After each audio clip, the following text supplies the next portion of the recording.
السلام علیکم ورحمۃ اللہ وبرکاتہ۔ قرآن کریم کی کلاس میں آپ سب کا استقبال ہے۔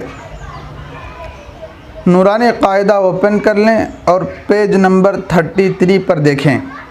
پیج نمبر 33 یعنی 33، تختی نمبر 9 آج ہم پڑھیں گے۔ اس تختی سے ریلیٹڈ کچھ باتیں ہیں جو آپ کے لیے سمجھنا ضروری ہے اور میرے لیے بتانا ضروری ہے، لیکن کچھ بھی بتانے سے پہلے میں یہ چاہتا ہوں کہ یہ تختی ایک مرتبہ آپ حضرات کو پڑھ کر سناؤں۔ جن حضرات کو اردو آتی ہے تو وہ اس تختی کو 2 سے 3 مرتبہ خود پڑھ لیں۔ جنہیں اردو نہیں آتی تو کوئی مسئلہ نہیں ہے، ایک کاپی میں یا پھر کہیں پر بھی جو بتایا جا رہا ہے اور آپ کی سمجھ میں جو آ رہا ہے اس کو نوٹ کر لیں۔ ایک مرتبہ میں تختی پڑھتا ہوں، سن لیں۔ تختی نمبر 9، اظہار، تنوین و نون ساکن کا قاعدہ نمبر 1 ہے۔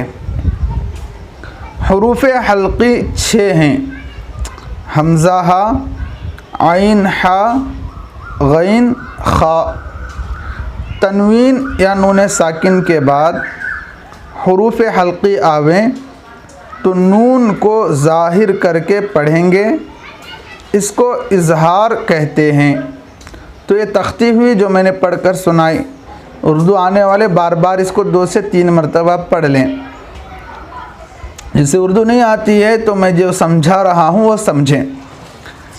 لاسٹ کلاس میں ہمارا جو فارمولہ ہوا وہ تنوین اور نون ساکن کے بارے میں تھا۔ یہ فارمولہ بھی تنوین اور نون ساکن کے ہی ریلیٹڈ ہے، اس لیے پہلے تنوین اور نون ساکن کو سمجھنا ضروری ہے۔ آپ کو بتایا جا چکا ہے تنوین کسے کہتے ہیں۔ 2 زبر، 2 زیر، 2 پیش کو تنوین کہتے ہیں۔ آپ پڑھ چکے ہیں پیچھے، کوئی نئی بات نہیں ہے۔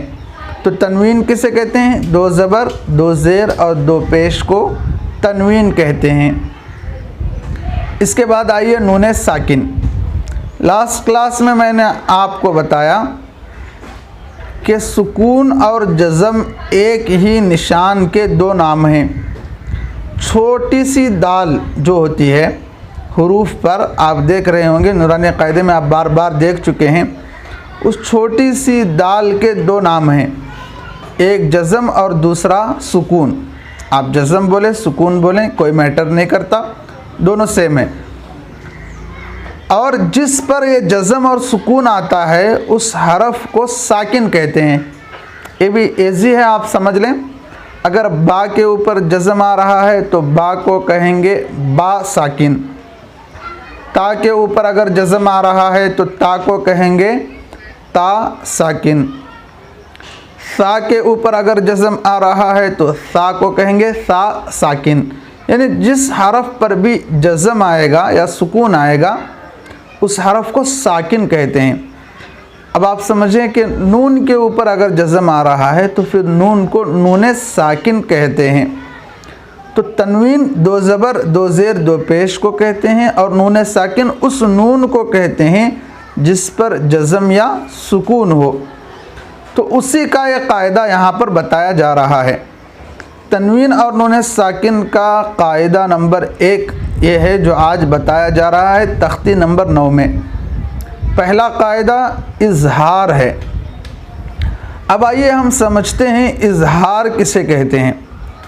اظہار کہتے ہیں ظاہر کر کے پڑھنے کو، کسی چیز کو چھپائے بغیر ظاہر کر دینا، اس کو اظہار کہتے ہیں۔ نارمل سی بات ہے، بہت زیادہ سوچنے کی بات نہیں ہے، بس آپ سمجھتے جائیں میں کیا بتا رہا ہوں۔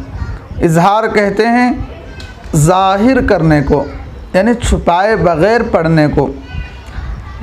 اب دیکھیے تختی کہ تنوین کے بعد اگر حروف حلقی میں سے 6 حروف میں سے کوئی ایک حرف آ رہا ہے، حروف حلقی 6 ہیں: حمزہ ہا، عین ہا، غین خا۔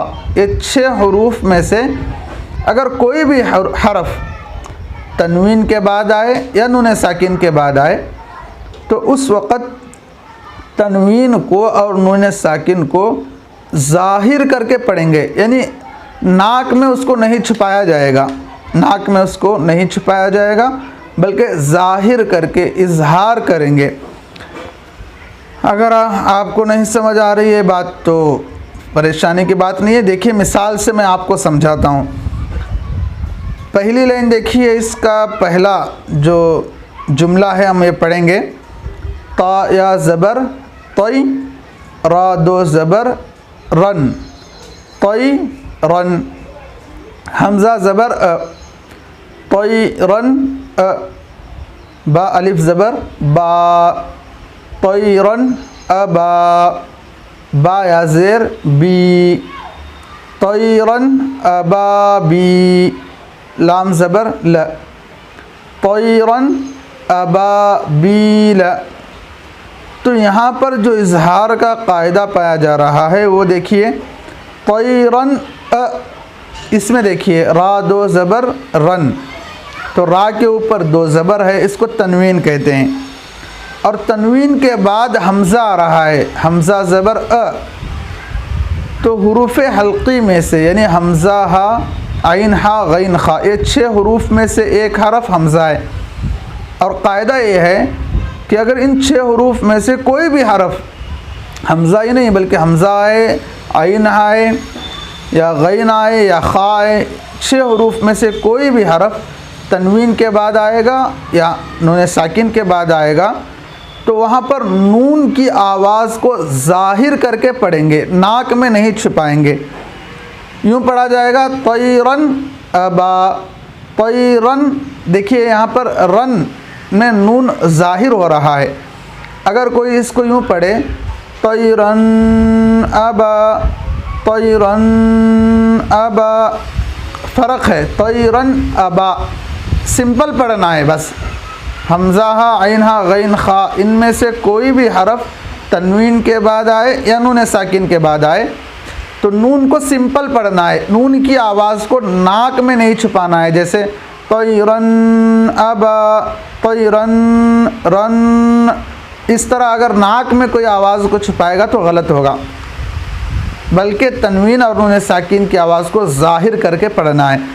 میں پوری کوشش کر رہا ہوں کہ آپ کو سمجھ میں آ جائیں، اگر آپ کو پھر بھی کوئی مسئلہ ہے اور سمجھ نہیں آ رہی ہے بات تو کمنٹ باکس میں آپ ضرور پوچھ سکتے ہیں، انشاءاللہ میں اور بھی بہتر انداز میں آپ کو سمجھانے کی کوشش کروں گا۔